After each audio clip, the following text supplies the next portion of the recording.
Hi, this is Teresa Nutt, one of the graduate faculty at the Center for Spirituality and Healing in the Integrative Health and Wellbeing Coaching Program.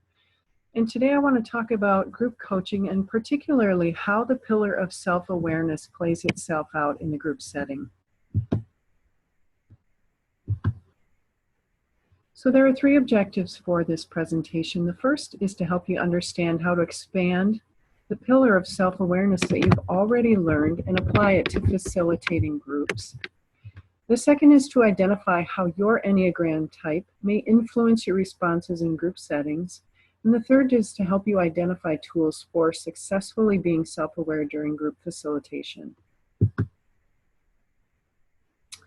To me, the biggest thing that happens in groups that really sort of tests or needs your attention as it relates to self-awareness is that triggering will happen. Not just your own triggering, which we've talked a lot about as you've developed your sort of coaching awareness in the first couple of semesters of the program, but really expanding to the group setting. Then you have one member possibly being triggered by another member's experience, or feeling that they have some worldly wisdom that they simply have to impart right this minute. So the writing reflex can really be kicked in.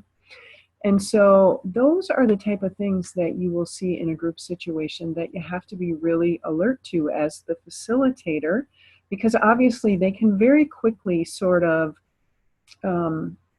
destroy is a strong word, but really disintegrate parts of your safe and sacred space. So you really want to be alert and really tuned into the sort of dynamics that might be playing out.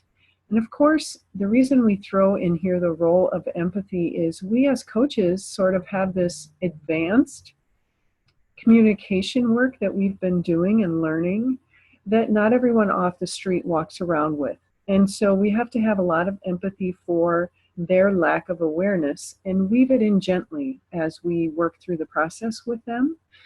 And part of that requires interrupting gracefully, and it is an art, not a science, but knowing how to sort of help people get back from moving into the writing reflex or being really triggered and shutting down or feeling a lot of tension and not really addressing it. So your job as a facilitator is to sort of speak into some of the things you're sensing and feeling. So maybe you would say something like, wow, I'm sensing a lot of tension. Does anyone care to speak to that?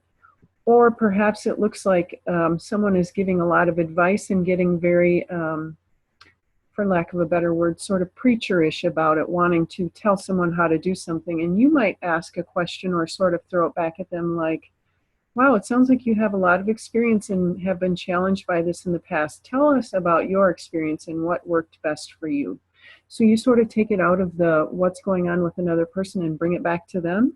And that can be a way to gracefully sort of help it not be about someone giving a bunch of suggestions and doling out advice. And so that really leads into the tools that we use, which are reflection and open-ended questions. So, remind people in a group setting that, it's not just what's going on for you, but starting to notice what's going on for other people. So it's sort of asking questions that help them tune in to their own experience and to how their own experience is playing out in the container of the bigger group experience. So that's part of your role as the facilitator. And the final thing that I want to bring your attention to as it relates to self-awareness is staying equally present for all participants. In other words, different people are going to have different styles. You have your very quiet introverts who are accustomed to perhaps just sitting back and listening for the most part. And so for them, they may not naturally be inclined to speak up or sort of make their voice known or heard in a group. And so you will have to be tuned into that and help create a safety net so that they feel they can step up and get some of the personal attention that a group setting allows.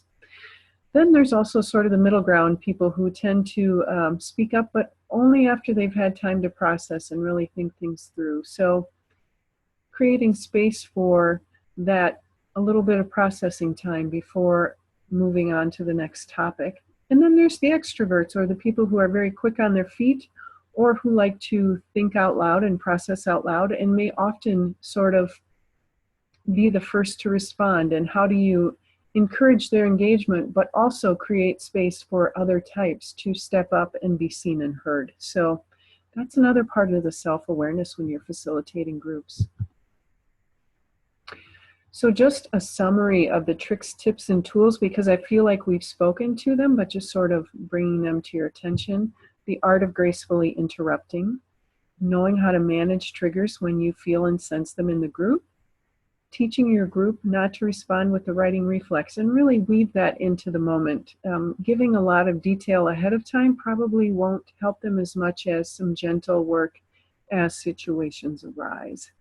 Use empathy, and choose very carefully when to use reflections, when to use open-ended questions, etc., to really help the participants with their own self-awareness and the attention of the entire group.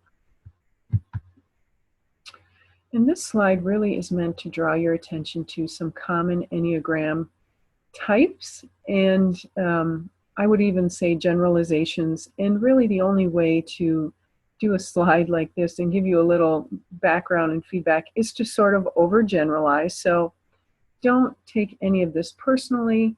It may not apply to you based on your exact version of the type you are, but there are some generalizations that will help bring you awareness around how you might normally show up in groups and how that mode of operation may not work the best for you when facilitating a group. So you may need to stop and consider if that's the best way to be, or if you need to marry your default with some other skills to help balance it out. So think about a 7 energy, which is fast moving, like to be happy, sort of skim the surface, keep moving, life of the party people. That may or may not work in a group setting. And so if that's some energy that you know you own, think about maybe what the balance point might be for that. Then there's sort of the 2 energy, where you like to make everyone feel better and you're concerned about, everyone's approval and sort of being liked by everyone and all of that. And so that has its own place that can be very lovely in that it can make people feel very welcome and it's very warm energy, but it can also feel maybe a little sticky sometimes if you're always wanting everyone to feel better. And there are going to be uncomfortable moments when people are sitting with their discomfort, and our ability to allow that to happen is going to be important. So again, just thinking about if that might be something that could be a quote trigger or something you might slip into. And then there's sort of that 3 energy where you just want to get it done. So spending a lot of time on emotions and processing, just, you don't have a lot of time for that in your normal way of being in the world or in your normal way of being, and you sort of want to just get it done. So again, what's the balance to that? How can you balance that with spending a little time on processing and emotions and honoring some other parts of the process and other ways that people may be showing up? Then there's the 4 energy, which I, of course, am very well aware of. And that is sort of, we can, as 4 energies, tend to get too far into the emotions and the processing and the philosophical and spiritual and the real depths of things. And we can at times sort of get lost there. So knowing how to, again, balance that with some other energies that really allow other people who are comfortable with different things to show up and feel comfortable in our safe and sacred space. Then the next one really speaks to me about the 5 and 9 energy, which often both of them sort of sit back and wait for others, wanting to, sort of observe and wait until everyone else has spoken before they say their part. So again, that can be good energy, and it can also sort of create a lull or a bit of uncomfortableness in a group setting. So you'll have to be mindful of that. Then there's the sort of 8 energy, dominating the conversation, leading, wanting to really be, kind of push things forward and make things happen. Obviously, that can shut some people down and be intimidating and overwhelming. So if that's energy that you are prone to, again, what's the balance point? How can you show up in a way that creates a container for other types of people to be there? Are you kind of the person, and this, I don't know that it's really specifically one Enneagram type, but do you chime in if there's silence? And that can be something we do out of nervous habit, or it can be something that we sort of, in our own mind, have decided that when there's silence, something's not right, so we're going to fill that space and keep things moving. And that may, again, may or may not be helpful in the group setting, so you just have to be aware. Again, observing quietly. For some of you, if you're more sort of, I would say, a 5 type, or the kind where you don't do well with a lot coming at you, so to speak, you know, the energy of facilitating in a group can be a challenge, because you're going to have people's emotions and people's, you know, beliefs and frustrations and et cetera sort of coming at you. So the question is, how do you manage that for yourself? And then there's sort of that one energy of, you know, am I doing this right? Am I asking the right question? Am I moving people forward right? Oh, there's a lull. Am I doing something wrong?